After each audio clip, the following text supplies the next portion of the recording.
তৈরি পোশাক খাতে টেকসই পরিবেশ বান্ধব প্রযুক্তি ও নবায়নযোগ্য শক্তির ব্যবহার নিশ্চিত করতে প্রায় ১৩,২০৯ কোটি টাকার বিনিয়োগ প্রয়োজন বলে জানিয়েছে বেসরকারি গবেষণা সংস্থা centre for policy dialogue CPD.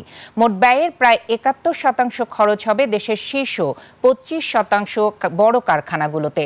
সঠিক মডেল অনুযায়ী যন্ত্রপাতি প্রতিস্থাপন করা সম্ভব হলে বছরে প্রায় ২,৫৬,৪৪৬ মেগাওয়াট পর্যন্ত শক্তি সাশ্রয় করা সম্ভব বলেও মনে করেন তারা।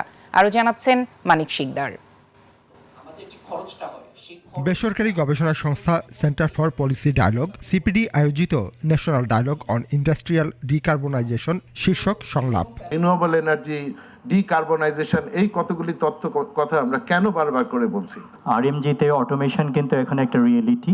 নতুন ইন্ডাস্ট্রিয়াল জোনগুলো প্ল্যান ওয়েতে হইলে যদি করা যায়। মূল নিবন্ধে জানানো হয়, তৈরি পোশাক খাতে নবায়নযোগ্য শক্তির ব্যবহার নিশ্চিতে মোট বিনিয়োগের ৭১% লাগবে শীর্ষ ২৫% বড় কারখানায়। তবে আধুনিক প্রযুক্তির ব্যবহারে বছরে সাশ্রয় হবে প্রায় ২,৫৬,৪৪৬ মেগাওয়াট বিদ্যুৎ। ১০ থেকে ১৭% আপনাদের এনার্জি সেভিংস হবে এবং তার কষ্ট তারা বলেছে সেই টাকাটা কি পরিমাণ। সুতরাং বুঝতেই পারছেন যে পরিমাণটা যথেষ্টই ভালো, যেটা আপনাদের হাতের ভিতরে রয়েছে। সিপিডির মতে শিল্পে ডিজেল ও এলএনজির উপর অতিরিক্ত নির্ভরতা কমিয়ে দ্রুত সৌরশক্তি ও ইলেকট্রিক ভেহিকিল ব্যবহারে যেতে হবে। সিদ্ধান্ত বাস্তবায়নে দ্রুত জ্বালানি খাতের জন্য একটি বিশেষ জরুরি প্রতিক্রিয়া দল গঠনের পরামর্শ দেয় সংস্থাটি।